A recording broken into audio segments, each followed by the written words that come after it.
Hello ನಮಸ್ತೆ, ತಿರುಗುಬಾಣಕ್ಕೆ ಸ್ವಾಗತ. ನಾನು ರಕ್ಷತ್ ಶೆಟ್ಟಿ. ಈ ವಾರದ ನಮ್ಮ ತಿರುಗುಬಾಣ ಕಾರ್ಯಕ್ರಮದ ಅತಿಥಿ ಬಲಪಂಥೀಯ ಚಿಂತಕರು ಚಕ್ರವರ್ತಿ ಸೂಲಿಬೆಲೆ ಅವರು ನಮ್ಮ ಸ್ಟುಡಿಯೋದಲ್ಲಿದ್ದಾರೆ. ಸರ್, ಕಾರ್ಯಕ್ರಮಕ್ಕೆ ಸ್ವಾಗತ. ಚಕ್ರವರ್ತಿಯವರು ಇತ್ತೀಚೆಗೆ ಸುದ್ದಿಯಾದಂಥದ್ದು ತನ್ನನ್ನು ತಾನು ಕೋಮುವಾದಿ ಅಂತ ಕರೆಸಿಕೊಂಡು ಸುದ್ದಿಯಾದ್ರಿ. ಯಾಕೆ ಅಷ್ಟೊಂದು ಹೆಮ್ಮೆಯೋ? ನನ್ನನ್ನು ನಾನು ಕೋಮುವಾದಿ ಅಂತ ಕರೆಸಿಕೊಳ್ಳುವಷ್ಟು ಹೆಮ್ಮೆಯೋ? ಬಹುಶಃ ನೀವು reading the between the line ತಪ್ಪು ಮಾಡಿದ್ದೀರಿ. ಸುದ್ದಿ ಆದಿದ್ದು ನಾನಲ್ಲ, ನನ್ನ ಸುದ್ದಿ ಮಾಡಿದ್ದು ನಾನು. ಹಾಗೆ ನೋಡಿದರೆ ಸುದ್ದಿಯ ಹಿಂದೆ ಓಡೋದು ಭಾಳ ಕಡಿಮೆ. ನಾನು ಯಾವತ್ತೂ ಟಿ ವಿಗಳ ಮುಂದೆ ಬಂದು ಕೂತವನಲ್ಲ, ಪತ್ರಿಕೆಗಳಲ್ಲಿ ತುಂಬ ಬಂದು ನಿಂತ್ಕೋಬೇಕು ಅಂತ ಭಾವಿಸಿದವನಲ್ಲ. ಆದರೆ ಈ ರಾಜ್ಯದ CM ಅವರು ಮಾತನಾಡಬೇಕಾದ್ರೆ ಅವರೊಬ್ಬ ಕೋಮುವಾದಿ ಅನ್ನೋ ವಾಸನೆ ನನಗೆ ಬಂತು ಅಂತ. ಮಾತಾಡಿದ್ದು ಗಾಂಧೀಜಿಯ ಬಗ್ಗೆ, ಹೇಳಿದ್ದು ದೇಶಪ್ರೇಮದ ಚಿಂತನೆಗಳನ್ನು. ಹೀಗೆ ಮಾಡೋದೇ ಕೋಮುವಾದಿ ಅನ್ನೋದಾದರೆ I am proud, I am ಕೋಮುವಾದಿ ಅನ್ನೋ ಸರ್ಕಾರ. ನಿಮ್ಮನ್ನ ಕೋಮುವಾದಿ ಅಂತ ಕರಿಬಾರ್ದ? ಹಾಗಾದ್ರೆ ಕೋಮುವಾದಿ ಅಂದ್ರೆ ಏನು ಅನ್ನೋ ವ್ಯಾಖ್ಯೆ ಹೇಳಿ, ನಾನು ಆಮೇಲೆ ಹೇಳಬಲ್ಲೆ ಕೋಮುವಾದಿ ಅಂತ ಏನು ಹೇಳ್ಬೋದು. ಅಂದ್ರೆ ಹಿಂದೂ ಸಮುದಾಯವನ್ನ ಓಲೈಕೆ ಮಾಡುವಂಥದ್ದು, ಅಥವಾ ಹಿಂದೂ ಸಮುದಾಯವೇ ಶ್ರೇಷ್ಠ, ಬಾಕಿ ಉಳಿದಂತ ಕಮ್ಯುನಿಟಿ ದೇಶದಲ್ಲಿ ಇರುವಂತ. ಹಾಗಿದ್ಮೇಲೆ ಮುಸ್ಲಿಂ ಸಮುದಾಯವೇ ಶ್ರೇಷ್ಠ ಅಂತ ಹೇಳೋರು ಏನು?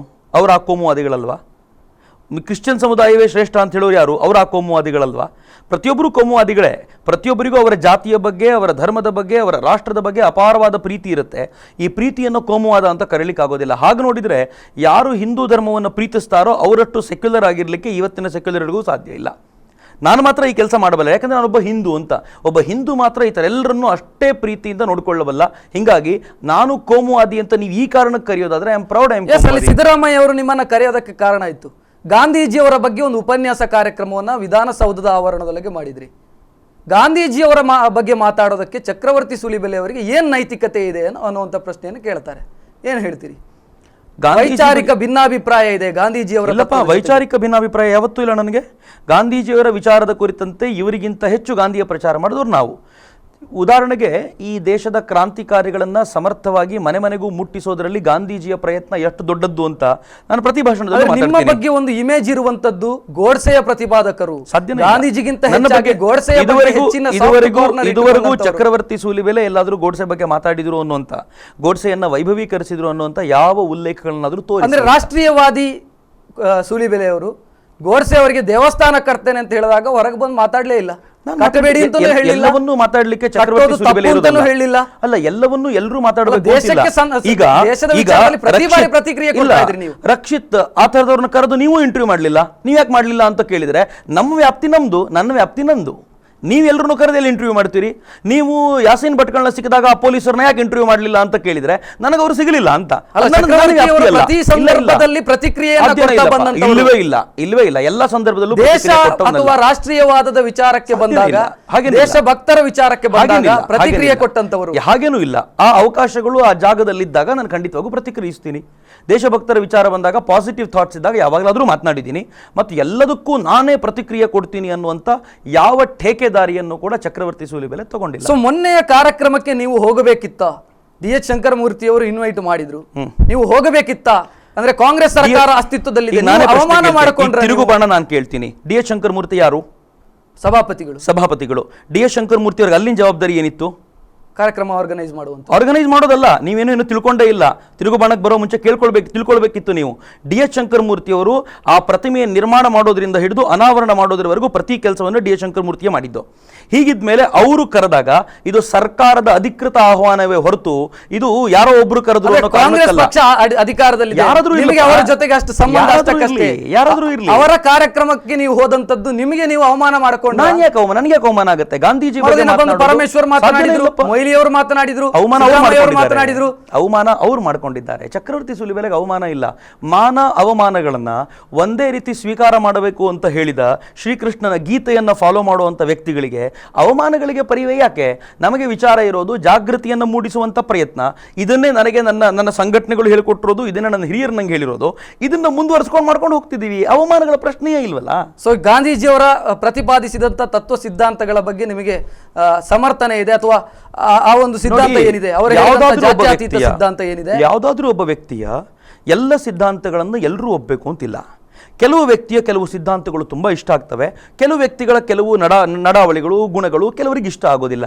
ಹೀಗಾಗಿ ಒಬ್ಬ ವ್ಯಕ್ತಿಯನ್ನು ಸಾರಾಸಗಟ್ಟಾಗಿ ಸ್ವೀಕಾರ ಮಾಡಬೇಕು, ಸಾರಾಸಗಟ್ಟಾಗಿ ತಿರಸ್ಕರಿಸಬೇಕು ಅನ್ನುವ ಈ ಸಿದ್ಧಾಂತದಿಂದಲೇ ನಾನು ಹೊರಗಿರೋನು. ನಾನೊಬ್ಬ ಸ್ವತಂತ್ರ ಚಿಂತಕ.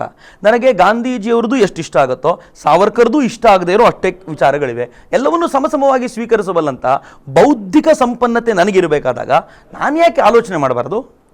ಎಸ್, ನಾನು ಮತ್ತೆ ಮುಂದಕ್ಕೆ ಹೋಗ್ಬೇಕು. ನಿಮ್ಮಲ್ಲಿ ಕಳೆದ ಚುನಾವಣೆಯ ಸಂದರ್ಭದಲ್ಲಿ ನರೇಂದ್ರ ಮೋದಿ ಅವರಿಗೆ ಓಪನ್ ಸಪೋರ್ಟ್ ಮಾಡಿದ್ರಿ, ಅಂದರೆ BJPಗೆ ಸಪೋರ್ಟನ್ನು ಮಾಡುವಂಥ ಕೆಲಸವನ್ನು ಮಾಡಿದ್ರಿ. ರಾಷ್ಟ್ರೀಯವಾದಿಯಾಗಿ ನೀವು ವ್ಯಕ್ತಿ ಪೂಜೆ ಮಾಡಿದ್ರಿ ಅನ್ನುವಂಥದ್ದು ದೊಡ್ಡ ಆರೋಪ ನಿಮ್ಮ ಮೇಲೆ ಇರುವಂಥದ್ದು. ನರೇಂದ್ರ ಮೋದಿಯವರ ವ್ಯಕ್ತಿ ಪೂಜೆಯನ್ನು ಮಾಡಿದ್ರಿ, ಹೋದಲ್ಲೂ ಬಂದಲ್ಲೆಲ್ಲ ನರೇಂದ್ರ ಮೋದಿ ಅವರನ್ನು ಹೊಗಳುವಂತ ಕೆಲಸವನ್ನ ಮಾಡಿದ್ರಿ. ಈ ಬಗ್ಗೆ ದೊಡ್ಡ ಆರೋಪ ಇದೆ, ನೀವು ವ್ಯಕ್ತಿ ಪೂಜೆ ಮಾಡಿದ್ರಿ, ಬಟ್ಟಂಗಿತನ ಮಾಡಿದ್ರು ಚಕ್ರವರ್ತಿ ಅವರು. ಚಕ್ರವರ್ತಿ ವ್ಯಕ್ತಿ ಪೂಜೆ ಮಾಡಿದ್ದಾಗಿದ್ರೆ, ನಮೋ ಬ್ರಿಗೇಡ್ ವ್ಯಕ್ತಿ ಪೂಜೆ ಮಾಡಿದ್ದಾಗಿದ್ರೆ ಇವತ್ತು ನಮೋ ಬ್ರಿಗೇಡ್ ಇಟ್ಕೊಂಡಿರ್ತಿದ್ವಿ.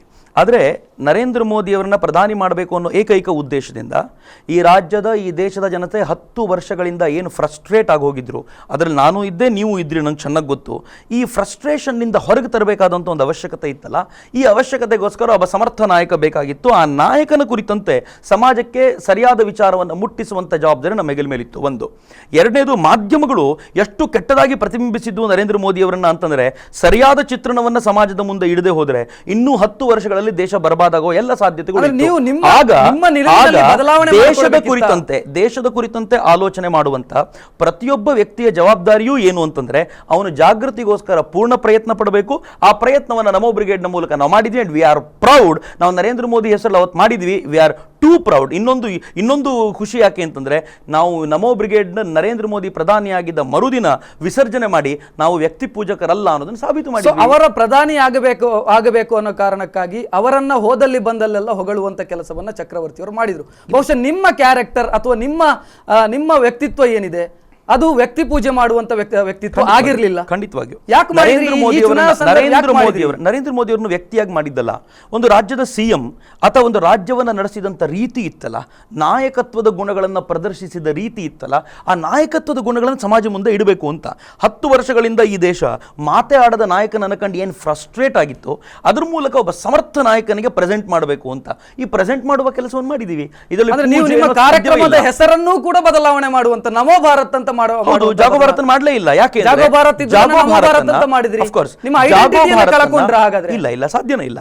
ಜಾಗೋ ಭಾರತನ್ನ ನಾವು ಯಾವ ಕಾರಣಕ್ಕೂ ಇದಕ್ಕೆ ಬಳಸ್ಕೊಳ್ಳಿಕ್ಕೆ ಸಿದ್ಧರಿರಲಿಲ್ಲ. ನಾನು ಜಾಗೋ ಭಾರತ್ನ ಅಭಿಯಾನ ಏನಿತ್ತೋ ಅದರಿಂದ ಪೂರ್ತಿ ಮುಕ್ತನಾಗಿ ಇದನ್ನು ಮಾಡಿದ್ದೀನಿ.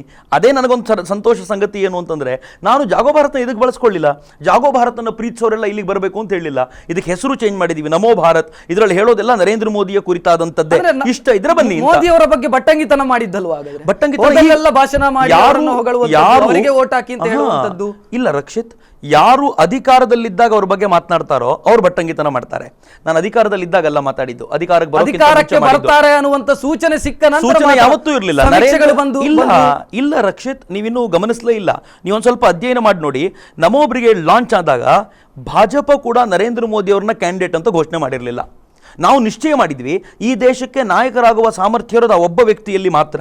ಅವರು ನಿಶ್ಚಯ ಮಾಡೋಕ್ಕಿಂತ ಮುಂಚೆ ಘೋಷಣೆ ಮಾಡಿದ್ವಿ. ನಾವು ನಮೋ ಬ್ರಿಗೇಡ್ ಶುರು ಮಾಡಿದ್ವಿ. ನನಗೆ ಅನೇಕರು ಕೇಳಿದ್ರು, ಅವ್ರನ್ನ ನಿಶ್ಚಯವೇ ಮಾಡಲಿಲ್ಲ ಅಂತಂದ್ರೆ ನಿಶ್ಚಯ ಮಾಡಿ ಅಂತ ಪ್ರೆಷರ್ ಹಾಕ್ಲಿಕ್ಕೆ ನಮೋ ಬ್ರಿಗೇಡ್ ಉಪಯೋಗಿಸ್ಕೋತೀವಿ ಅಂತ. ನಾವು ಯಾವತ್ತು ಬಟ್ಟಂಗಿಗಳಾಗಿದ್ರೆ ಅವ್ರು ಗೆಲ್ತಾರೆ ಅಂತ ಯಾವಾಗ ಸಮೀಕ್ಷೆ ಬರ್ತಿತ್ತೋ ಆಗ ಹೋಗ್ತಿದ್ವಿ. But we never did that. ನಾವು ಏನು ಮಾಡಿದ್ವಿ ಅಂದ್ರೆ ಅದಕ್ಕಿಂತ ಮುಂಚೆ ನಿಶ್ಚಯ ಮಾಡಿದ್ವಿ, ಈ ದೇಶಕ್ಕೆ ಸಮರ್ಥ ನಾಯಕ ಈತ ಅಂತ, ಮತ್ತು ಆ ಕೆಲಸವನ್ನು ಸಮರ್ಥವಾಗಿ ಮಾಡ್ಕೊಂಡು ಬಂದಿದ್ದೀವಿ ಅಂತ ನನಗೆ ಅನ್ಸುತ್ತೆ. ಸೊ ಈಗ ನರೇಂದ್ರ ಮೋದಿ ಅವರು ಪ್ರಧಾನಮಂತ್ರಿ ಆದ್ರು, ನೀವು ಪ್ರತಿಪಾದಿಸಿದ್ರಿ ನರೇಂದ್ರ ಮೋದಿ ಅವರು ಆದ್ರೆ ಇಂದ್ರಲೋಕ ಧರೆಗಿಳಿಯುತ್ತೆ. ಆ ಸೂಚನೆ ಏನಾದ್ರೂ ಸಿಗ್ತಾ ಇದೆಯಾ ನಿಮಗೆ? ಖಂಡಿತವಾಗಿ ಸಿಗ್ತಿದೆ, ನನಗಂತೂ ಸಿಗ್ತಿದೆ. ನೀವೇ ಹೇಳಿದ್ರಿ 100 ದಿನದಲ್ಲಿ ಕಪ್ಪು ಹಣ ವಾಪಸ್ ಬರುತ್ತೆ. ಇದು ನಾನು ಹೇಳಿಲ್ಲ. 100 ದಿನ ಭಾಷಣದಲ್ಲಿ ಹೇಳಿದ್ರಿ ಕಪ್ಪು ಹಣ ವಾಪಸ್ ಬರುತ್ತೆ. ಕಪ್ಪು ಹಣ ವಾಪಸ್ ಬಂದೇ ಬರುತ್ತೆ. ಕಪ್ಪು ಹಣ 100 ದಿನದಲ್ಲಿ ಬರುತ್ತೆ ಅಂತ ನಾನು ಯಾವತ್ತೂ ಹೇಳಿಲ್ಲ. ಮೋದಿ ಅವರು ಹೇಳಿರ್ಬೋದು. ನಾನು ಹೇಳ್ತಿರೋದು ಕಪ್ಪು ಹಣ ವಾಪಸ್ ಬಂದೇ ಬರುತ್ತೆ. ಕಪ್ಪು ಹಣ ಬರೋದು ಹೆಂಗೆ ಅಂತಂದ್ರೆ, ಸ್ವಲ್ಪ ನೀವು ಆಳಕ್ಕೆ ಹೋದ್ರೆ ಗೊತ್ತಾಗುತ್ತೆ. ಕಪ್ಪು ಹಣ ಯಾರಿಟ್ಟಿದ್ದಾರೋ ಅವ್ರು ಇಟ್ಟಿರೋದು ಕಪ್ಪು ಹಣ ಅಂತ ಪ್ರೂವ್ ಮಾಡಬೇಕು. ಇದು ಸರ್ಕಾರದ ಮೇಲಿರುವಂಥ ಜವಾಬ್ದಾರಿ. ಕಪ್ಪು ಹಣ ಯಾರ್ಯಾರು ಇಟ್ಟಿದ್ದಾರೋ, ಹಣ ಯಾರಿಟ್ಟಿದ್ದಾರೋ ಅವ್ರ ಲಿಸ್ಟನ್ನ ಸರ್ಕಾರ ಕೊಡುತ್ತೆ, ಅಲ್ಲಿನ ಸರ್ಕಾರ ಕೊಡುತ್ತೆ, ಸ್ವಿಸ್ ಸರ್ಕಾರ. ಅದನ್ನ ತಗೊಂಡು ಯಾರ್ದು ಬ್ಲ್ಯಾಕ್ ಮನಿ ಅಂತ ಪ್ರೂವ್ ಮಾಡಬೇಕು. ಪ್ರೂವ್ ಮಾಡಿದ್ಮೇಲೆ ಅಷ್ಟು ಹಣ ವಾಪಸ್ ಬರುತ್ತೆ. ಕಪ್ಪು ಹಣ ವಾಪಸ್ ತರ್ತಾರೆ ಹೊರತು ವಿದೇಶಿ ಬ್ಯಾಂಕ್ಗಳಲ್ಲಿ ಇಟ್ಟವ್ರು ಎಲ್ಲರದ್ದು ಹಣ ತರುವುದಿಲ್ಲ, ತರ್ತೀನಿ ಅಂತಲ್ಲ. ವಿದೇಶದಲ್ಲಿರುವಂತ ಸಹಜವಾಗಿ ಈಗ ಸಾಧ್ಯನೇ ಇಲ್ಲ. ರಕ್ಷಿತ್, ನೀನು ಬಹುಶಃ ನನ್ನ ಮಾತು ಕೇಳಲೇ ಇಲ್ಲ, ಅಥವಾ ಇವತ್ತೇನೋ ಬಳಸ್ಕೊಳ್ಳಿಕ್ಕೆ ಹೊರಟಿದ್ಯಾ. ನಾನು ಬಹು ಎಚ್ಚರಿಕೆಯಿಂದ ಹೆಮ್ಮೆಯಿಂದ ಹೇಳಿದ್ದೀನಿ, ಕಪ್ಪು ಹಣ ಭಾರತಕ್ಕೆ ಬರಬೇಕು. ಮೋದಿ ಅವರು ಕಳೆದ 10 ವರ್ಷಗಳಿಂದ ನನ್ನ ಮೇಲೆ ಅದನ್ನ ಹೇಳ್ತಿರೋದು. ನೀವು ನನ್ನ ಮೇಲೆ ಹೊರಿಸಬೇಡಿ, ನೀವು ಮಾತಾಡಿದಿರಿ ಅಂತ ಹೊರಿಸಬೇಡಿ. ಮೋದಿ ಮಾತಾಡಿದ್ರು, ಮೋದಿ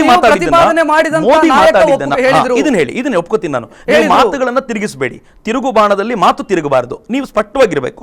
ನನಗೆ ನೀವು ಹೇಳಿ, ನಾನು ಹೇಳಲಿಲ್ಲ, ಇದನ್ನ ಒಪ್ಕೋತೀನಿ. ಇಲ್ಲಿಗೆ ಫಿನಿಶ್ಡ್. ಈಗ ನಾನು ಹೇಳ್ತೀನಿ, ನಾನು ಆನ್ಸರ್ ಮಾಡೋದನ್ನ ಕೇಳಿ. 100 ದಿನದಲ್ಲಿ ಬರುತ್ತೆ ಅಂತ ಅವ್ರು ಹೇಳಿದ್ರು. 100 ದಿನದಲ್ಲಿ ಬರುತ್ತೆ ಅಂತ ನರೇಂದ್ರ ಮೋದಿ ಅವರು ಇದನ್ನು ಹೇಳಿದಾಗ 100 ದಿನದಲ್ಲಿ ಬರುತ್ತೆ ಅನ್ನೋದನ್ನ ನಾವು 100 ದಿನದಲ್ಲಿ ತರುವ ಸಾಧ್ಯತೆಗಳಿವೆ ಅಂತ ಹೇಳಿದ್ದವರು. ಆ ಭಾಷಣ ಅವರು ಲಖನೌದಲ್ಲಿ ಮಾಡಿದ್ದು. ಲಖನೌ ಭಾಷಣ ಇವತ್ತಿಗೂ ಕೂಡ ಇದೆ. 100 ದಿನಗಳಲ್ಲಿ ತರಬಹುದಾಗಿದ್ದನ್ನು ಇವರು ಇಷ್ಟ್ಯಾಕೆ ತಡ ಮಾಡ್ತಾರೆ ಅಂತ ಗೊತ್ತಾಗ್ತಿಲ್ಲ ಅಂತ. ಆದರೆ ಒಂದು ಪ್ರಯತ್ನವನ್ನು ಕೂಡ ಕಾಂಗ್ರೆಸ್ ಸರ್ಕಾರ ಮಾಡಿರಲಿಲ್ಲ. ಇವ್ರು ಬಂದ ತಕ್ಷಣ SIT ಫಾರ್ಮ್ ಮಾಡಿದ್ರು. SITಗೆ ಎಲ್ಲ ಹೆಸರುಗಳನ್ನು ತರಿಸ್ಕೊಡ್ಲಾಯಿತು. 600 ಚಿಲ್ಲರೆ ಹೆಸರುಗಳು ಬಂದವು. ಹೆಸರುಗಳ ಮೇಲೆ ಇನ್ವೆಸ್ಟಿಗೇಷನ್ ಶುರುವಾಯಿತು. SITಗೆ ಹೆಡ್ ಮಾತನಾಡಿದ್ರು, ಇದನ್ನ ಕೆಲಸ ಮಾಡಲಿಕ್ಕೆ ಕನಿಷ್ಠ ಪಕ್ಷ 2 ವರ್ಷ ಬೇಕು. ಯಾರ್ಯಾರ ಹೆಸರಿದೆ, ಇವ್ರು ಗಳಿಸಿರುವ ಹಣ ಎಲ್ಲಿಂದು ಬ್ಲ್ಯಾಕ್ ಮನಿ ಅಂತ ಪ್ರೂವ್ ಮಾಡಲಿಕ್ಕೆ ಇಷ್ಟು ಸಮಯ ಬೇಕು. ಅಲ್ಲಿವರೆಗೂ ಅಕೌಂಟ್ ಅಲ್ಲಿ ಸೀಸ್ ಆಗಿರುತ್ತೆ, ಅಷ್ಟನ್ನ ವರ್ಕ್ ಮಾಡ್ತೀವಿ ಬೇಕು ಅಂತ. ಅಷ್ಟೊತ್ತಿಗೆ ಸುಪ್ರೀಂ ಕೋರ್ಟ್ ಚಿಮಾರಿ ಹಾಕ್ತು, ನೀವೆಲ್ಲ ಹೆಸರು ಕೊಡಬೇಕು ಅಂತ. ಅನೌನ್ಸ್ ಮಾಡ್ಲಿಕ್ಕೆ ಏನು ಸಮಸ್ಯೆ ಇದೆ? ಫೈನ್, ನಾವು ಕೊಡ್ತೀವಿ ಅಂತ ಮುಚ್ಚಿದ ಲಕೋಟೆಯಲ್ಲಿ ಅವರಿಗೆ ಕೊಟ್ಟು ಎಲ್ಲ ಸರ್ಕಾರಗಳ ಜೊತೆ ಹಿಂದಿನ ಸರ್ಕಾರಗಳು ಮಾಡಿರೋ ಒಪ್ಪಂದವನ್ನು ಮುಂದಿಟ್ರು. ಆ ಒಪ್ಪಂದವನ್ನು ನೋಡಿದ ನಂತರ ಸುಪ್ರೀಂ ಕೋರ್ಟೇ ಹೇಳ್ತು, ಸದ್ಯಕ್ಕೆ ಯಾರ್ದು ಹೆಸರನ್ನ ಅನೌನ್ಸ್ ಮಾಡಬೇಡಿ, ಹೆಸರನ್ನ ಇದರಲ್ಲಿ ಇರುವಂತ ಕಲ್ಪ್ರಿಟ್ಗಳು ಎಷ್ಟು ಅಂತ ನೋಡ್ಕೊಂಡು ಆಮೇಲೆ ಅನೌನ್ಸ್ ಮಾಡಿ ಅಂತ ನಿಮ್ಮ ನಾಯಕ ಸುಳ್ಳು ಹೇಳಿದ್ರು, ಗೊತ್ತಿದ್ದು ಸುಳ್ಳು ಹೇಳಿದ್ರು. ಹಾಗಾದ್ರೆ ಸುಪ್ರೀಂ ಕೋರ್ಟ್ ಸುಪ್ರೀಂ ಕೋರ್ಟ್ನ ಆದೇಶ ಪಾಲಿಸಬೇಕೋ ಬೇಡವೋ? ಸುಪ್ರೀಂ ಕೋರ್ಟ್ನ ಆದೇಶ ಪಾಲಿಸಬೇಕೋ ಬೇಡವೋ? ಹೆಸರನ್ನು ಕೊಟ್ಟು ಬಿಡೋದು ಗೊತ್ತೇ ಇರಲಿಲ್ಲ. ಹೆಸರನ್ನ ಕೊಡೋದು ದೊಡ್ಡ ಕೆಲಸವೇ ಅಲ್ಲ. ಇವ್ರ ಹತ್ರ ಏನು 600 ಚಿಲ್ಲರೆ ಹೆಸರುಗಳಿವೆ, ಅದನ್ನ ಸಮಾಜಕ್ಕೆ ಕೊಟ್ಬಿಡೋದು ಬಹಳ ದೊಡ್ಡ ಸಂಗತಿ ಅಲ್ಲ. ಆದರೆ ರಕ್ಷಿತ್, ಯಾರೋ ಒಬ್ಬ ಇಟ್ಟಿರೋ ಹಣ, ಸ್ವಂತದ ದುಡ್ಡು ಕೂಡ ಜನರ ದೃಷ್ಟಿಯಲ್ಲಿ ಕೆಟ್ಟದ್ದು ಅಂತ ಅನಿಸ್ಕೊಳ್ಳೋದಿದೆಯಲ್ಲ, ಅದು ತುಂಬಾ ಸಮಸ್ಯೆ. ಒಟ್ಟಾರೆ ಸಮಗ್ರ ಚಿಂತನೆ ಮಾಡಬೇಕು. ಮತ್ತು ಎರಡನೇದು, ಒಬ್ಬ ಲೀಡರ್ ಇವತ್ತಿನವರೆಗೂ 7 ತಿಂಗಳಲ್ಲಿ ಮಾಡಿರುವಂಥ ಕೆಲಸ ನೋಡಿದ ಮೇಲೆ ಸಮಾಜಕ್ಕೆ ಒಂದು ವಿಶ್ವಾಸ ಬಂದಿದೆ, ಈ ಮನುಷ್ಯ ಏನಾದರೂ ಮಾಡ್ತಾನೆ. ವಿಶ್ವಾಸ ಇಲ್ಲದೆ ಹೋಗಿದ್ದಿದ್ರೆ ಈ ಮನುಷ್ಯ ಸ್ವಚ್ಛ ಭಾರತ್ ಅಂತ ಹೇಳಿದಾಗ ಇಡೀ ದೇಶದ ಜನ ಕೈಯಲ್ಲಿ ಪೊರಕೆ ಹಿಡ್ಕೊಂಡು ತಿರುಗಾಡ್ತಿರ್ಲಿಲ್ಲ. ಈ ವಿಶ್ವಾಸ ಇರೋದ್ರಿಂದ, ಲೆಟ್ ಮಿ ಕ್ಲಿಯರ್, ಈ ವಿಶ್ವಾಸ ಇರೋದ್ರಿಂದ ಇವತ್ತಿನ ಸಮಾಜ ಹೆಂಗಿದೆ ಅಂತಂದ್ರೆ, ನರೇಂದ್ರ ಮೋದಿ ಅವರು ಮನ್ ಕಿ ಬಾತ್ ನಲ್ಲಿ ಮಾತನಾಡ್ತಾ ಹೇಳಿದ್ರು, ಮೇರೆ ಪೆ ವಿಶ್ವಾಸ ರಕ್ಕೋ, ನಾನು ಒಂದೊಂದು ಪೈಸಾನು ತಂದು ಕೊಡ್ತೀನಿ, ಅನುಮಾನವೇ ಇಲ್ಲ, ಸ್ವಲ್ಪ ಸಮಯ ಬೇಕು, ನನಗೋಸ್ಕರ ವಿಶ್ವಾಸ ಇಡಿ ಅಂತ. ಸಮಾಜ ನನಗನ್ಸುತ್ತೆ ವಿಶ್ವಾಸ ಇಡಬೇಕು, ಇಡುತ್ತೆ. ಎಸ್, ಇಲ್ಲಿ ಒಂದು ವಿಚಾರವನ್ನ ನಿಮ್ಮ ಗಮನಕ್ಕೆ ತರಬೇಕು. ಬಹುಶಃ ನೀವು ಕೂಡ ಹೇಳ್ತಾ ಬಂದಂತವ್ರು, ನೀವು ಸ್ವದೇಶಿ ಚಳುವಳಿಯ ಪ್ರತಿಪಾದಕರು. ಹೌದು. ಸೊ ನರೇಂದ್ರ ಮೋದಿ ಅವರ ಹೆಜ್ಜೆಗಳು ಏನಿದಾವೆ ಅವು ಸ್ವದೇಶಿ, ನೀವು ಪ್ರತಿಪಾದಿಸಿರುವಂತ ಸ್ವದೇಶಿ ಚಿಂತನೆಗಳಿಗೆ ಹತ್ರ ಇದೆ ಅಂತ ಅನಿಸುತ್ತಾ? 2 ಥರದ ಸ್ವದೇಶಿ ಚಿಂತನೆ ಇದೆ. ಸ್ವಲ್ಪ ನಾನು ಎಲಾಬ್ರೇಟ್ ಮಾಡ್ತೀನಿ. ಮೊದಲನೇ ಸ್ವದೇಶಿ ಚಿಂತನೆ ಏನು ಅಂತಂದರೆ, ವಿದೇಶದ್ದೇನೂ ಇರಬಾರ್ದು ಅಂತ. ಎರಡನೇದಿದೆ ಟೆಕ್ನಾಲಜಿಕಲ್ ಟ್ರಾನ್ಸ್ಫರ್, ವಿದೇಶಿ ಪರವಾಗಿಲ್ಲ, ಆದರೆ ಎಲ್ಲವೂ ಸ್ವದೇಶದಲ್ಲಿ ಆಗಬೇಕು ಅಂತ. ಟೆಕ್ನಾಲಜಿಕಲ್ ಟ್ರಾನ್ಸ್ಫರ್ ಹೆಂಗೆ ಅಂತಂದರೆ, ಈಗೊಂದು ರಿಯಾಕ್ಟರ್ ಬರಬೇಕು, ನೀವು ನ್ಯೂಕ್ಲಿಯರ್ ರಿಯಾಕ್ಟರ್ ಬೇಕು, ಅಮೆರಿಕದಿಂದ ನ್ಯೂಕ್ಲಿಯರ್ ರಿಯಾಕ್ಟರ್ ಬರಲೇಬೇಕು. ನೀವು ಟೆಕ್ನಾಲಜಿ ತಗೊಳ್ಳೋದಿಲ್ಲ ಅಂತ ಕೂತ್ಕೊಳ್ಳಿಕ್ಕಾಗಲ್ಲ. ರಾಜೀವ್ ದೀಕ್ಷಿತರು ಪ್ರತಿಪಾದಿಸಿದ್ದು ಕೂಡ ಝೀರೋ ಟೆಕ್ನಾಲಜಿ ಇಂಡಿಯನ್ನೆಸ್. ಎಲ್ಲಿ ಝೀರೋ ಟೆಕ್ನಾಲಜಿ ಅದು ಇಂಡಿಯನ್ ಆಗಬೇಕು ಅಂತ ಇವತ್ತಿಗೂ ಕೂಡ ಅವಕಾಶ ಕೊಟ್ಟಂತ. ರಕ್ಷಣಾ ಕ್ಷೇತ್ರದಲ್ಲಿ FDI ಕೊಟ್ಟಿದ್ದು, ವಿಮಾ ಕ್ಷೇತ್ರದಲ್ಲಿ ಕೊಟ್ಟಿದ್ದು ಹಿಂದಿನ ಸರ್ಕಾರಗಳಿಂದ ಬಂದಿರುವಂತದ್ದು. ಹೌದು, ಇದ್ರ ಬಗ್ಗೆ ಚರ್ಚೆ ನಡೆಯುತ್ತಲ್ಲ, ಇದು ಯಾಕೆ ಹೇಗೆ ಅಂತ. ರಕ್ಷಣಾ ಕ್ಷೇತ್ರದಲ್ಲಿ FDI ಕುರಿತಂತೆ ದೇಶದಾದ್ಯಂತ ಚಿಂತಕರ ಚರ್ಚೆ ನಡೆದಿದೆ. ರಕ್ಷಣಾ ಕ್ಷೇತ್ರದಲ್ಲಿ ದೊಡ್ಡ ಮೊತ್ತದ ಹೂಡಿಕೆ ಬೇಕು. ಇವತ್ತು ರಕ್ಷಣಾ ಕ್ಷೇತ್ರದಲ್ಲಿ 1 ಲಕ್ಷ 2 ಲಕ್ಷ ರೂಪಾಯಿ ಅಲ್ಲ, 1 ಲಕ್ಷ ಕೋಟಿ 2 ಲಕ್ಷ ಕೋಟಿ ರೂಪಾಯಿ ಇನ್ವೆಸ್ಟ್ಮೆಂಟ್. ನನ್ನ ದೇಶದ ಒಟ್ಟಾರೆ ಬಜೆಟ್ 11-12 ಲಕ್ಷ ಕೋಟಿ ರೂಪಾಯಿ. ಅದರಲ್ಲಿ ನಾವು 1-2 ಲಕ್ಷ ಕೋಟಿ ರೂಪಾಯಿ ಇನ್ವೆಸ್ಟ್ ಮಾಡಬೇಕು ಅಂದ್ರೆ ದೊಡ್ಡ ಮೊತ್ತದ ಹಣವನ್ನು ತೆಗಿಬೇಕು. ಅನಿವಾರ್ಯವಾಗಿ ಹೊರಗಡೆ ಇರೋದಕ್ಕೆ ಇನ್ವೆಸ್ಟ್ ಮಾಡಿದ್ರೆ ಈ ದೇಶದಲ್ಲಿ R&D ಕೂಡ ಡೆವಲಪ್ ಮಾಡಬಹುದು. ದುಡ್ಡು ಬರದೇ ಹೋದ್ರೆ R&D ಡೆವಲಪ್ ಮಾಡ್ಲಿಕ್ಕೆ ಆಗೋದಿಲ್ಲ. ಎರಡನೇದು, ರಕ್ಷಣಾ ಕ್ಷೇತ್ರದಲ್ಲಿ ಯಾರು ಜೈಂಟ್ ಆಗಿ ಬೆಳೀತಾರೋ, ಯಾರು ಜೈಗಾಂಟಿಕ್ ಆಗಿ ಬೆಳೆದು ನಿಲ್ತಾರೋ, ಅವ್ರ ಎಕ್ಸ್ಪೋರ್ಟ್ಸು ಅಷ್ಟೇ ಡೆವಲಪ್ ಆಗುತ್ತೆ, 100 ಪಟ್ಟು ಡೆವಲಪ್ ಆಗುತ್ತೆ. ಫಾರ್ ಎಕ್ಸಾಂಪಲ್, ಭಾರತ ನಿರ್ಮಾಣ ಮಾಡುವಂಥ ಧ್ರುವ್ ಹೆಲಿಕಾಪ್ಟರ್ಗಳನ್ನ ಇವತ್ತು ಆಫ್ರಿಕನ್ ಕಂಟ್ರೀಸ್ಗಳು ಕೊಂಡ್ಕೊಳ್ತವೆ. ಈ ಆಫ್ರಿಕನ್ ಕಂಟ್ರೀಸ್ಗಳು ಕೊಂಡ್ಕೊಳ್ಳೋದಲ್ಲದೆ ಜಗತ್ತಿನ ಅನೇಕ ರಾಷ್ಟ್ರಗಳಿಗೆ ಹೆಲಿಕಾಪ್ಟರ್ಗಳನ್ನು ಮಾರುವಟ್ಟು ಸಾಮರ್ಥ್ಯ ಭಾರತಕ್ಕೆ ಬಂತು ಅಂತಂದ್ರೆ ಭಾರತ ಅರ್ನ್ ಮಾಡ್ಲಿಕ್ಕೆ ಶುರು ಮಾಡುತ್ತೆ. ಈ ಕಾರಣಕ್ಕೋಸ್ಕರ ರಕ್ಷಣಾ ಇಲಾಖೆಯಲ್ಲಿ ತುಂಬಾ ದೊಡ್ಡ ಮೊತ್ತದ FDI ಅನ್ನು ತರಲಿಕ್ಕೆ ಸಾಧ್ಯ ಆದರೆ ರಿಸರ್ಚ್ ಅಂಡ್ ಡೆವಲಪ್ಮೆಂಟ್ ಅನುಕೂಲ ಆಗಿ ನೀವು ದೇಶ ಡೆವಲಪ್ ಆಗಬಹುದು. ನೀವು ಕನಸನ್ನ ಏನು ಇಟ್ಟುಕೊಂಡಿದ್ರಿ, ನರೇಂದ್ರ ಮೋದಿ ಅವರು ಪ್ರಧಾನಿ ಆದ್ರೆ ಹೀಗಾಗಬಹುದು, ಅದರ ದಾರಿಯಲ್ಲಿ ಇದ್ದಾರೆ ಅಂತ ಅನಿಸುತ್ತಾ? ಖಂಡಿತವಾಗಿ ಅನಿಸ್ತಿದೆ, ಅದು ನೀವು ಗಮನಿಸಬೇಕು. ದೊಡ್ಡದೊಂದು ಆರೋಪ ಇದೆ, ಮೇಕ್ ಇನ್ ಇಂಡಿಯಾ ಅಂತ ಹೇಳಿದ್ರು. ಲಂಡನ್ ನಲ್ಲಿ ಮಾಡಿದಂತ 9 ಲಕ್ಷದ ಕೋಟ್ ಹಾಕಿ ಮೆರೆದಾಡಿದ್ರು ನರೇಂದ್ರ ಮೋದಿ. ಸೊ ಈ ಬಗ್ಗೆ ಏನು ಹೇಳ್ತೀರಿ? 9 ಲಕ್ಷದ ಕೋಟಿನ ಬಗ್ಗೆ ಇದು ಹರಿದಾಡ್ತಿರೋದು ಟಿವಿ ಮತ್ತು ಮಾಧ್ಯಮಗಳ ಸುದ್ದಿ ಹೊರತು ಎಲ್ಲೂ ಕೂಡ ಅಧಿಕೃತವಾಗಿ ಎಲ್ಲೂ ಬಂದಿಲ್ಲ. ಮತ್ತು ಈ ಘಟನೆಯನ್ನು ಚಕ್ರವರ್ತಿ ಸೂಲಿಬೆಲೆಯಾಗಿ ನಾನು ಎಲ್ಲೂ ಸಮರ್ಥಿಸ್ಕೊಂಡಿಲ್ಲ. ಇನ್ಫ್ಯಾಕ್ಟ್ ನನಗೂ ಒಂದು ಕಡೆ ನೋವಿದೆ. ನರೇಂದ್ರ ಮೋದಿ ಅಂತ ಹಾಕೊಳ್ಳೋ ಬದಲು ಅವ್ರು ಇಂಡಿಯಾ ಅಂತ ಹಾಕೊಂಡಿದ್ರೆ ಬಹುಶಃ ನಾನು ಆ ಸ್ಕ್ರೀನ್ಶಾಟ್ ಹಾಕೊಂಡಿರ್ತಿದ್ದೆ. ನನಗೂ ಒಂದು ನೋವಿದೆ, ನರೇಂದ್ರ ಮೋದಿ ಯಾಕೆ ಹಿಂಗೆ ಮಾಡಿದ್ರು ಅಂತ. ನಾನು ಕೂಡ ನಾನು ಸಮರ್ಥಿಸ್ಕೊಳ್ಳೋದಿಲ್ಲ, ಈ ವಿಚಾರದಲ್ಲಿ ಸಮರ್ಥಿಸ್ಕೊಳ್ಳಲ್ಲ. ಆದರೆ ಇದಕ್ಕೆ 9 ಲಕ್ಷ ಹೌದೋ ಅಲ್ವೋ ಅನ್ನೋದ್ರ ಕುರಿತಂತೆ ನಾವು ಕೂಡ ತುಂಬಾ ಹುಡುಕಾಡ್ತಿದ್ವಿ. ಹೌದೋ ಅಲ್ವೋ, ಯಾರೋ ಹೇಳಿದ್ರು, ಕಾಂಗ್ರೆಸ್ನ ಉಪಾಧ್ಯಕ್ಷರು ಕೂಡ ಅವ್ರು ಹೇಳ್ತಾರೆ. ಬಟ್ ಹೌದು ಇದುವರೆಗೂ ಅದ್ರ ಬಗ್ಗೆ ಎಲ್ಲೂ ಚರ್ಚೆಗಳು ಬಂದಿಲ್ಲ. ಹಿಂಗಾಗಿ ನಾನು ಆ ಚರ್ಚೆಯಲ್ಲಿ ಇನ್ವಾಲ್ವ್ ಆಗಲಿಕ್ಕೆ ಇಷ್ಟಪಡಲ್ಲ. ಆದ್ರೆ ವೈಯಕ್ತಿಕವಾಗಿ ಬೀಯಿಂಗ್ ಹೌದು ಅಂತ ಆದ್ರೆ ಹಾಕಿದ್ದು ಹೌದು ಬಿಡಿ. ನಾನು ಇವತ್ತಿಗೆ ನರೇಂದ್ರ ಮೋದಿಯನ್ನು ಹೆಸರು ಬರೆದುಕೊಂಡಿದ್ದೇನೆ ನನಗೆ ಇಷ್ಟಪಡಲಿಲ್ಲ. ನಾನು ಅನೇಕ ಹಿರಿಯರ ಜೊತೆ ಮಾತನಾಡ್ತಾ ನನಗೆ ಇಷ್ಟ ಆಗಲಿಲ್ಲ ಇದು ಅಂತ. ಯಾಕೆಂದ್ರೆ ಭಾರತದ ಚಿಂತನೆ ಇರೋದು ವ್ಯಕ್ತಿಯನ್ನ ಪ್ರದರ್ಶಿಸೋದಲ್ಲ, ಭಾರತದ ಚಿಂತನೆ ಇರೋದು ಶಕ್ತಿಯನ್ನ ಪ್ರದರ್ಶಿಸೋದು. ನಿಮ್ಮ ನಾಯಕ ಹಾಗಾದ್ರೆ ಹಾದಿ ತಪ್ಪಿ ಹೋಗ್ತಾ ಇದ್ದಾರಾ? ಹಾದಿ ತಪ್ಪೋದು ಯಾಕೆ? ಒಬ್ಬ ವ್ಯಕ್ತಿ ನರೇಂದ್ರ ಮೋದಿ ಅವರು ಮೊದಲಿಂದಲೂ ನಿಮ್ಗೆಲ್ಲ ಗೊತ್ತಿದೆ, ಅವರು ಒಂದೇ ಒಂದು ಏನಾದರೂ ತುಂಬಾ ಕಾನ್ಶಿಯಸ್ ಆಗಿದ್ರೆ ಫ್ಯಾಷನ್ ಕಾನ್ಶಿಯಸ್ನೆಸ್. ಎಷ್ಟು ಫ್ಯಾಷನ್ ಕಾನ್ಶಿಯಸ್ನೆಸ್ ಇದೆ ಅಂತ ಬರಾಕ್ ಒಬಾಮಾ ಬಂದಾಗ ನಾನು ಮೋದಿ ಕುರ್ತಾ ಹಾಕಬೇಕು ಅಂತ ಅನ್ನಿಸ್ತಿದೆ ಈ ಮನುಷ್ಯ ಮಾಡ್ತಿರೋದು ನೋಡಿದಾಗ ಅಂತ ಅನ್ಸುತ್ತೆ. ಅಫ್ಕೋರ್ಸ್ ಒಂದು ಹಂತಕ್ಕೆ ನೋಡಿದಾಗ ಈ ಫ್ಯಾಷನ್ ಕಾನ್ಶಿಯಸ್ನೆಸ್ನಿಂದಾಗಿ ಭಾರತದ ಕುರ್ತಾ, ಭಾರತದ ಪೈಜಾಮ, ಓವರ್ ಕೋಟ್ಗಳು ಇದು ಸ್ವಲ್ಪ ಡೆವಲಪ್ ಆಯಿತು. ಇಲ್ಲದ್ರೆ ಎಲ್ಲರೂ ಈ ಥರದ ಕೋಟ್ ಹಾಕೊಂಡು ಕೂತಿರ್ತಿದ್ರು. ಇವತ್ತು ಅನೇಕರು ಹೆಂಗೆ ಮಾಡ್ತಿದ್ದಾರೆ ಅಂತಂದ್ರೆ ನರೇಂದ್ರ ಮೋದಿ ಅವರು ಕೋಟ್ ಹಾಕೊಳ್ಳೋಕೆ ಇಷ್ಟಪಡ್ತಾರೆ ಅಂತ. ಒಂದು ಹಂತಕ್ಕೆ ಈ ಫ್ಯಾಷನ್ನ ಪ್ರೀತಿಯಿಂದ ಆ ಹಂತಕ್ಕೆ ಹೋದ್ರು. ಈ ಫ್ಯಾಷನ್ನ ಪ್ರೀತಿ ಅವ್ರಿಗೆ ಆ ಕಾರಣಕ್ಕೆ ತಂದಿರ್ಬೋದು.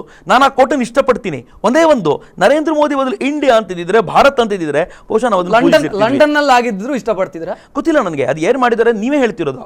ನಾನು ಇದ್ರ ಬಗ್ಗೆ ಡಿಗ್ ಮಾಡೋ ಪ್ರಯತ್ನ ಪಟ್ಟಿದ್ದೀನಿ. ಲಂಡನ್ನಿಂದ ಯಾರೋ ಬಂದಿದ್ದಾರೆ, ಯಾರೋ ತಗೊಂಡ್ಬಂದಿದ್ದಾರೆ, ನನಗದು ಗೊತ್ತಿಲ್ಲ, ಏನೂ ಗೊತ್ತಿಲ್ಲ. ಹಿಂಗಾಗಿ ನಾನು ಅದ್ರ ಬಗ್ಗೆ ಕಾಮೆಂಟ್ ಮಾಡೋದು ಪ್ರೀ ಮೆಚ್ಯೂರ್ ಆಗುತ್ತೆ. ಚಕ್ರವರ್ತಿ ಗೊತ್ತಿರೋದು ಒಂದೇ ಒಂದು, ಅವರ ಆ ಡ್ರೆಸ್ ಹಾಕೊಂಡಿದ್ರು, ಹಂಗೆ ಹಾಕೊಂಡಿದ್ದು ತಪ್ಪು ಅಂತ ನನ್ನ ಚಕ್ರವರ್ತಿ ಅವರ ಬಗ್ಗೆ ಅಥವಾ ಅವರು ಮತ್ತು ಅವರ ಸ್ನೇಹಿತರು ಅಥವಾ ಅವರ ಟೀಮ್ನ ಬಗ್ಗೆ ಇರುವಂತಹ ಒಂದು ಆರೋಪ ಅಂತ ಹೇಳಿದ್ರೆ, ನರೇಂದ್ರ ಮೋದಿ ಅವರ ಹೆಸರು ಹೇಳಿಕೊಂಡು ದುಡ್ಡು ಮಾಡಿದ್ರು. ಕಳೆದ ಲೋಕಸಭಾ ಚುನಾವಣೆಯಲ್ಲಿ ಟಿ ಶರ್ಟ್ ಮಾರಾಟ ಮಾಡಿದ್ರು, ನರೇಂದ್ರ ಮೋದಿಗೆ ಸಂಬಂಧಪಟ್ಟಂತ ವಸ್ತುಗಳನ್ನು ಮಾರಾಟ ಮಾಡಿ ದುಡ್ಡು ಗಳಿಸಿದ್ರು. ಹೌದಾ? ನರೇಂದ್ರ ಮೋದಿ ಅವರ ಟಿ ಶರ್ಟ್ ಮಾಡಿದ್ದು ಬೆಂಗಳೂರಿನ ಒಂದು ನಮೋಸ್ತೆ ಅನ್ನುವಂಥ ಒಂದು ಗ್ರೂಪು. ನಮಗೂ ಅದಕ್ಕೂ ಸಂಬಂಧವೇ ಇಲ್ಲ. ಅವರೇ ಮಾಡ್ತಿದ್ದು, ಅವರೇ ತರ್ತಿದ್ದು. ಏನು ಅಂದ್ರೆ ಬ್ರ್ಯಾಂಡ್ ಅಂಬಾಸಿಡರ್ ಆದ್ರು ಚಕ್ರವರ್ತಿ ಅವರು. ಬ್ರ್ಯಾಂಡ್ ಅಂಬಾಸಿಡರ್ ಅಂತಲ್ಲ, ಬಹುಶಃ ನರೇಂದ್ರ ಮೋದಿ ಅವರನ್ನ ಮನೆ ಮನೆಗೂ ಮುಟ್ಟಿಸುವಂಥ ಒಂದು ಕೆಲಸ ಏನಿತ್ತೋ ಆ ಕೆಲಸದಲ್ಲಿ ಐ ಥಿಂಕ್ ನಾವು ತುಂಬ ಸಕ್ಸಸ್ಫುಲ್ ಆದ್ವಿ. ಬಟ್ ಒಂದು ಇಂಟ್ರೆಸ್ಟಿಂಗ್ ಪಾಯಿಂಟ್ ಅಂತಂದರೆ, ಆವತ್ತಿನ ಯಾವುದೇ ಬಿಸ್ನೆಸ್ ಸರ್ಕಲ್ಗಳಲ್ಲೂ ನಾನು ಇನ್ನೊಂದು ಗ್ರೂಪು, ಇನ್ನೊಂದು ಮಾಡಿದ್ದು ಕೀ ಚೈನ್ ಮಾಡಿದವರು ಒಂದು ಗ್ರೂಪು, ನಮಗೂ ಅದಕ್ಕೂ ಸಂಬಂಧವೇ ಇಲ್ಲ. ಯಾವತ್ತು ನಾನು ಚಕ್ರವರ್ತಿಯಾಗಿ ಈ ಥರದ ಗ್ರೂಪ್ಗಳಲ್ಲಿ ಇನ್ವಾಲ್ವ್ ನರೇಂದ್ರ ಮೋದಿ ಅವರ ಹೆಸರನ್ನು ನಿಮ್ಮ ವೈಯಕ್ತಿಕ ಸ್ವಾರ್ಥಕ್ಕಾಗಿ ಬಳಸಿಕೊಂಡ್ರ? ಅದು ನೋಡುವವರ ದೃಷ್ಟಿಕೋನ. ನರೇಂದ್ರ ಮೋದಿಯವರಿಗೆ ನಾವು ಬಳಕೆ ಆದ್ವೋ, ನರೇಂದ್ರ ಮೋದಿ ನಮಗೆ ಬಳಕೆ ಆದ್ರು ಅನ್ನೋದನ್ನು ಸಮಾಜ ನೋಡ್ತಿದೆ, ಅವ್ರು ಗುರುತಿಸ್ತಾರೆ. ನನಗೆ ಇವತ್ತು ಅನೇಕರು ಬಂದರೆ ಹೇಳ್ತಾರೆ, 17 ಸೀಟು ಕರ್ನಾಟಕದಲ್ಲಿ ಬರಲಿಕ್ಕೆ ನೀವು ಒಂದು ದೊಡ್ಡ ಕಾರಣಕರ್ತರಾದ್ರಿ, ನರೇಂದ್ರ ಮೋದಿಗೆ ನಾವು ಬಳಕೆ ಆದ್ವೋ, ನರೇಂದ್ರ ಮೋದಿ ನಮಗೆ ಬಳಕೆ ಆದ್ರು ಅನ್ನೋದನ್ನು ಸಮಾಜ ಗುರುತಿಸ್ತಾರೆ. ಚಕ್ರವರ್ತಿ ಅವರು, ನಿಮ್ಮಲ್ಲಿ ಇನ್ನಷ್ಟು ಮಾತಾಡ್ತೇನೆ, ಅದಕ್ಕಿಂತ ಮೊದಲು ಒಂದು ಬ್ರೇಕ್ ಅನ್ನು ತೆಗೆದುಕೊಳ್ಬೇಕು. ತಿರುಗುಬಾಣ ಕಾರ್ಯಕ್ರಮದಲ್ಲಿ ಒಂದು ಬ್ರೇಕ್ ನಂತರ ಕಾರ್ಯಕ್ರಮ ಮತ್ತೆ ಮುಂದುವರಿಯುತ್ತದೆ.